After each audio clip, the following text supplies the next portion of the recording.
Hello friends. आज हम भूगोल कक्षा 11 के कुछ बेसिक और महत्वपूर्ण प्रश्नों के बारे में जानेंगे जो परीक्षा में बार बार पूछे जाते हैं।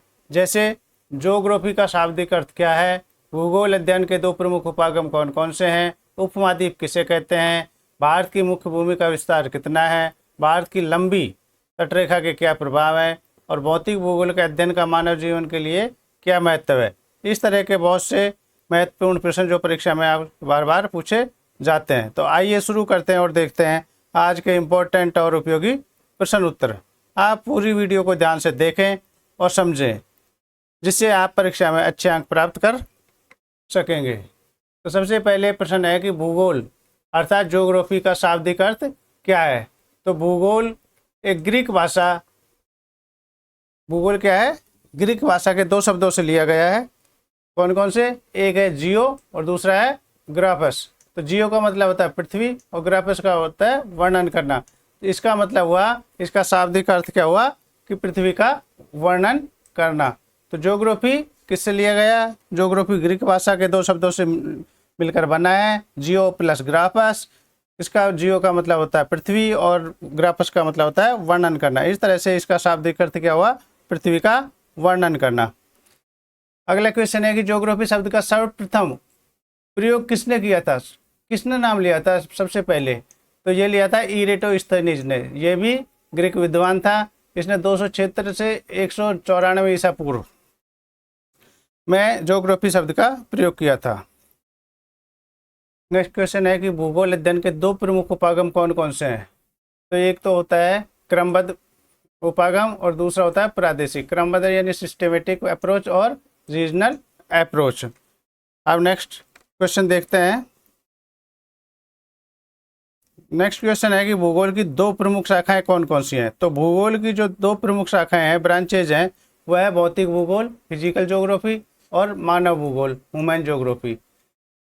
नेक्स्ट क्वेश्चन है कि रिचर्ड आर्टसन ने भूगोल की परीक्षा की जो परिभाषा दिया वो किस प्रकार से दी है। तो भूगोल का उद्देश्य धरातल की प्रादेशिक यानी रीजनल और क्षेत्रीय भिन्नता का वर्णन एवं व्याख्या करना है। ये किसकी परिभाषा है?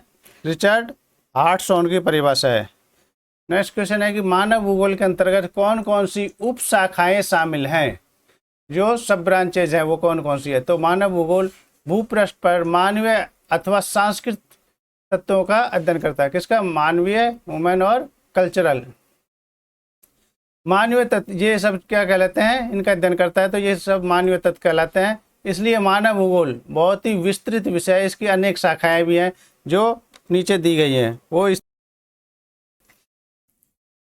पहला है सांस्कृतिक भूगोल, दूसरा सामाजिक भूगोल सोशल ज्योग्राफी, पॉपुलेशन भूगोल जनसंख्या भूगोल, नगरीय भूगोल, ग्रामीण भूगोल, आर्थिक भूगोल इकोनॉमिक ज्योग्राफी, कृषि एग्रीकल्चर भूगोल, औद्योगिक इंडस्ट्रियल ज्योग्राफी और राजनीतिक भूगोल तथा व्यापार एवं परिवहन भूगोल। ये इसकी प्रमुख शाखाएं हैं। नेक्स्ट क्वेश्चन आता है कि भारत को श्रीलंका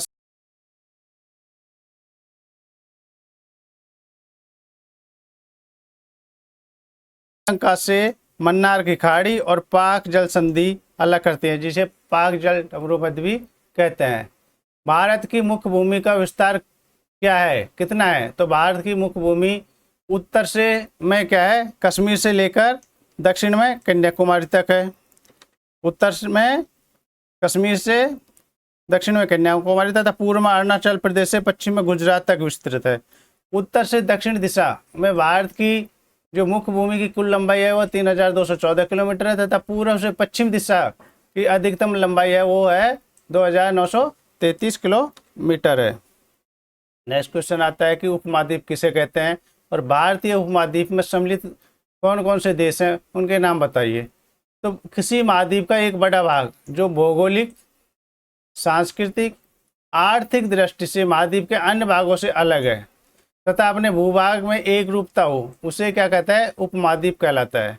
भारतीय उपमहाद्वीप में उत्तर पश्चिम में पाकिस्तान है, उत्तर में नेपाल है, भूटान और पूर्व में बांग्लादेश है तथा मध्य में भारत सम्मिलित है। तो इस तरह से इसमें कौन कौन से देश शामिल हुए भारतीय उपमहाद्वीप में? पाकिस्तान, नेपाल, भूटान, बांग्लादेश और भारत तो है ही। नेक्स्ट क्वेश्चन हम देखते हैं कि भौतिक भूगोल के अध्ययन का मानव जीवन के लिए क्या महत्व है। तो भौतिक भूगोल भूगोल की एक महत्वपूर्ण शाखा है, ब्रांच है, क्योंकि इसको दो भागों में बांटा गया, एक भौतिक भूगोल, दूसरा मानव भूगोल।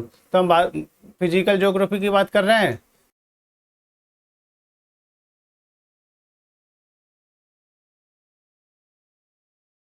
यह सबसे महत्वपूर्ण तथा आधारभूत बेसिक शाखा है जो भूमंडल, वायुमंडल, जलमंडल तथा जैवमंडल के अध्ययन से संबंधित है।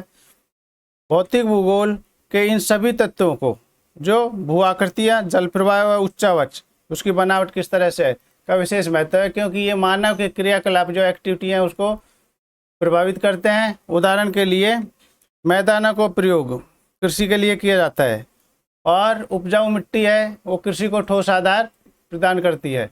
सभी मानवीय क्रियाकलापों को ठोस आधार प्रदान करती है। सभी मानवीय क्रियाकलाप जो है, जो ह्यूमन एक्टिविटी है, वो भौतिक भूगोल की विभिन्न शाखाओं से प्रभावित होते हैं। अब नेक्स्ट क्वेश्चन की बात करते हैं। अगला प्रश्न है कि मानव और प्रकृति के अंतर संबंधों के 3 बिंदुओं को स्पष्ट कीजिए। तो मानव के 3 बिंदु कौन से हैं? एक तो मानव के अनुकूलन यानी अडाप्टेशन तथा अपरिवर्तन अर्थात मॉडिफिकेशन के माध्यम से प्रकृति के साथ समझौता किया है। अनुकूलन का मतलब है कि प्रकृति के अनुसार मनुष्य अपने आप को ढल गया, अडेप्ट कर लिया। और दूसरा है कि उसने उसमें मॉडिफिकेशन यानी थोड़ा सा परिवर्तन कर लिया है उसके माध्यम से। दूसरा है मानव ने क्या किया है कि हाई टेक्नोलॉजी, उच्च तकनीकी एवं प्राकृतिक संसाधनों का समुचित उपयोग करके प्राकृतिक वातावरण में परिवर्तन किए हैं। और तीसरा है टेक्नोलॉजी के क्रमिक विकास, तकनीकी के क्रमिक विकास के साथ मानव अपने ऊपर भौतिक पर्यावरण के द्वारा कसे हुए बंधन को ढीला करने में सक्षम हो गया है कि वो सिर्फ नेचर के आधार पर ही डिपेंड नहीं रहा है। तकनीकी ने श्रम की कठोरता को कम कर दिया है, यानी पहले मानव श्रम ज़्यादा होता था, लेकिन अब मशीनों का प्रयोग हो गया, और श्रम दक्षता को बढ़ाया है तथा कार्य के दौरान अवकाश का प्रावधान भी किया है। अब एक क्वेश्चन और देखते हैं। अगला क्वेश्चन है कि भारत की लंबी तटरेखा के क्या प्रभाव हैं। तो भारत की जो लंबी तटरेखा के बहुत सारे लाभ हैं। कौन कौन से? इसमें है कि अफ्रीका उद्योग की दृष्टि से विकसित यूरोप तथा तेल संपन्न पश्चिमी एशिया को दक्षिण पूर्वी एशिया के जो देश हैं उनसे चीन, विकसित उद्योग वाले जापान, ऑस्ट्रेलिया व संयुक्त राज्य अमेरिका के पश्चिम तट को जोड़ने वाले महासागर और पारीय जलमार्ग से होकर गुजरते हैं। तो व्यापार के लिए ये बहुत ही उपयोगी हैं। बंदरगाहों के विकास के लिए अनुकूलित दशाएं उपलब्ध कराते हैं और रोजगार सृजन में ये सहायक हैं। इसलिए भारत की जो लंबी तटरेखा है वह लाभदायक है। आशा है यह वीडियो आपके लिए बहुत ही उपयोगी सिद्ध होगा। Thank you for watching my video. Have a nice day.